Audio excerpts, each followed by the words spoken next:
Hello, welcome to our discussion of how to be a confident public speaker. A lot of people try to avoid public speaking at all costs because it makes them too nervous to think of standing up in front of a group of people and saying things. Are you like that? Well, if so, I hope that our discussion of these next couple of videos will give you the confidence that you need when it's your turn to stand up and speak. Public speaking is important because very often, in order to make an impact on your school, your church, your community, your company, your family, you need to stand up in front of a group of people and say some things. In his winning speech to the Toastmasters 2015 competition, Mohammed Kotani said, "Words have power. Words are power. Words can be your power." It's okay to be a little nervous when you stand up and speak in front of people. I mean, I've been doing it for over 25 years, and I'm still nervous when I get up to speak in front of people. But I find that the better prepared I am, the more prepared I am, the less nervous I am, the more confidence I have.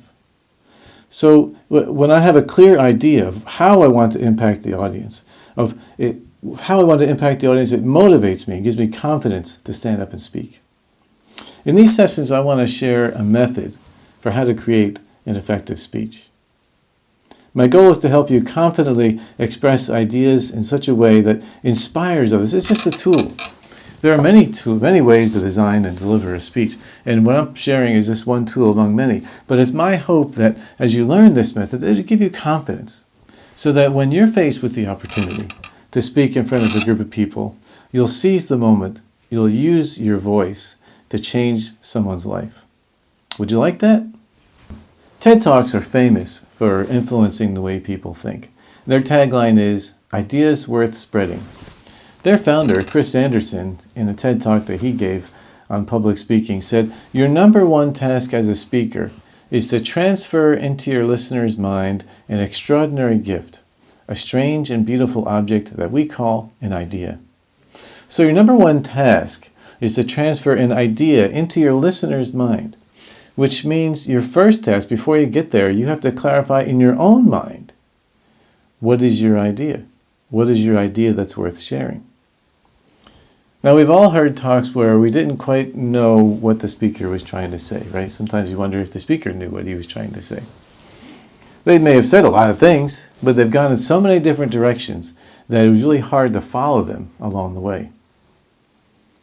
To be effective, you need to know the idea that you want to share. You need to know clearly what idea you want to share. And you need to think of how you can express that to your audience. Your listeners may have other things on their mind. They don't have to listen to you. And as a speaker, it's your job to get them to listen to you, to hold their attention. It's your responsibility to hold their attention. If they don't know what you're trying to say, they're probably not going to listen to you say it. So we're going to learn a simple method of how to clearly write out your idea worth sharing. And to do that, you want to start with your topic. Oh, what topic? What am I going to talk about? What is it I need to say? Maybe a topic has been assigned to you, or maybe you've chosen the topic because it's something you know about and something you're passionate about. But what do I want? You think about the topic, but ask, what do I want the audience to do about it? What do I want the audience to do about it? What action do I want them to take? So first we need to think about what action we want them to take. Then we need to decide to give them a reason for taking that action. Sometimes they may already want to take the action. Other times they need to be inspired to take that action. And then we should help them learn how they can take that action. And especially if they already want to do it, we need to teach them how to do it. Not just try to encourage them to do it, but how to do it. So a great speech will have a clear action, will supply the reasons to take that action, why do it, and the method of how to do it.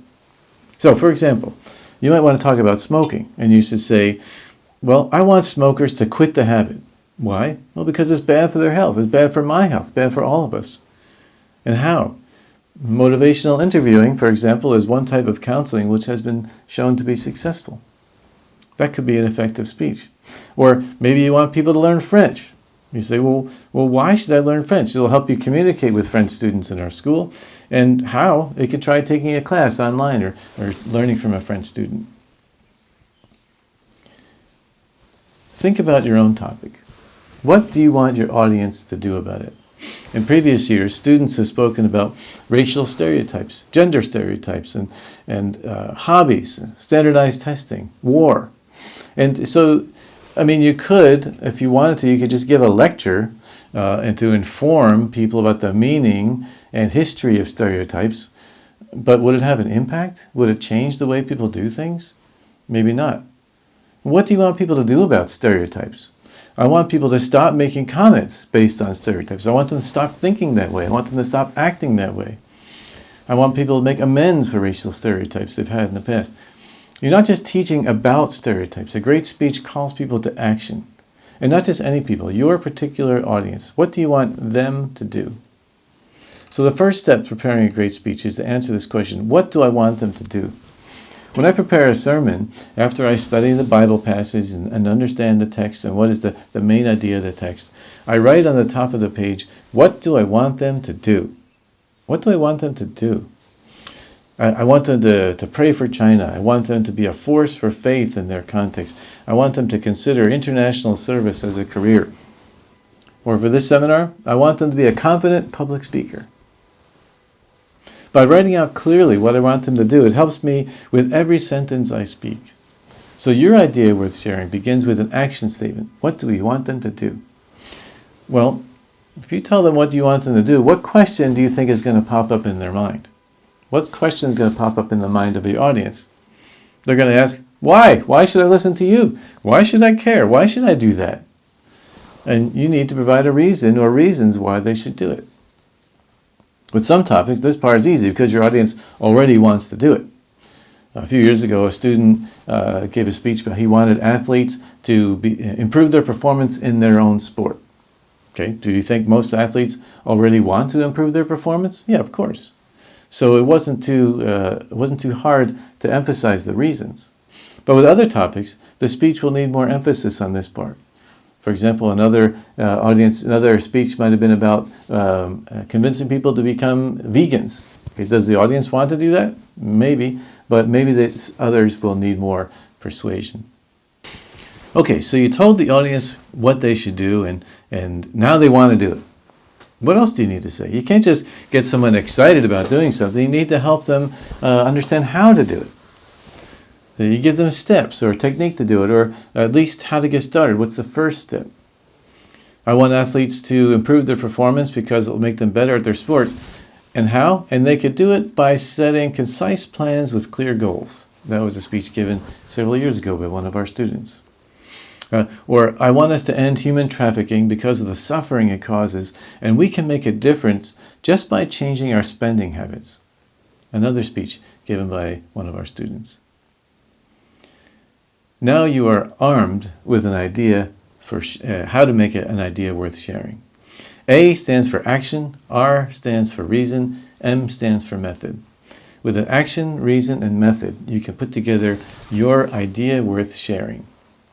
And once you've written out your desired action, the reason for doing it, and the method for getting started, you have that idea clearly written. And that becomes then the outline for the body of your speech.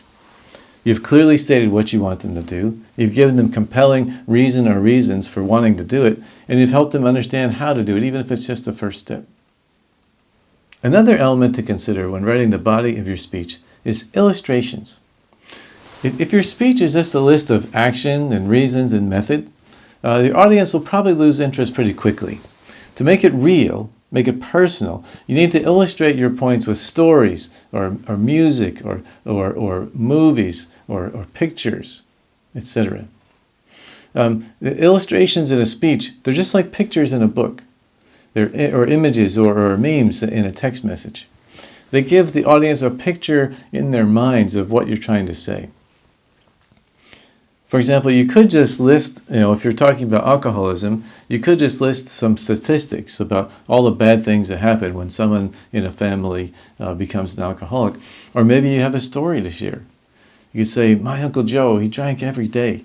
And when he was drunk, he'd spend all our money and he would hit us and then we'd go to the hospital. It was just terrible. I mean, you share his personal, if you have that personal story or connection, someone you know with a personal story associated with your topic. If you're familiar with the book Lord of the Rings, you'll know that it's if you put the 3 volumes together, it's about 1,000 pages long. And there's an appendix at the end which gives a lot of information about the story. It talks about the history of the peoples, of the geography, the languages of Middle-earth. And if you read that, if you only read the appendix, you'll know a lot about the Lord of the Rings, a lot about Middle-earth, but you won't know the story. The story itself is what draws people in. The facts in the appendix is too dry just to sit there and read only the appendix. You're going to also want to read the story. And so illustrations, they add to facts. They help them come to life. So you want to add illustrations to your speech. The right illustrations for a speech, you need to make sure, first of all, that it fits your idea worth sharing.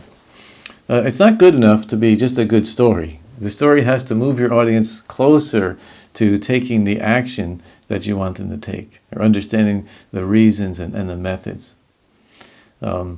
They should be, as much as possible, make it a personal story, something that happened to you, or something that your audience can personally connect with, as opposed to something that you read on the internet or something that you heard from others. And speaking of the internet, make sure that the story you share is true. If you're sharing it as a true story, do the fact-checking first, because people are, as soon as you say it, they're going to be pulling out their phone, checking the facts.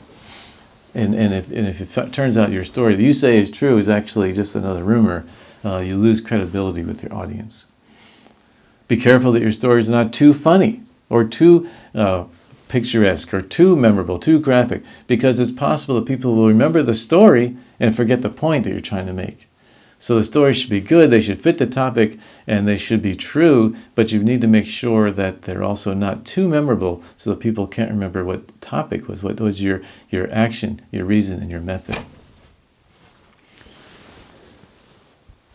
So in this conversation, we talked about the body of your speech. What do I want them to do? Why should they do it? How can they do it? And how to give them pictures of what it'll look like. The next time we'll look at the opening and closing of the speech, and we'll look at tools for good delivery, and we'll talk briefly about how to use media to help your speech and not hurt it.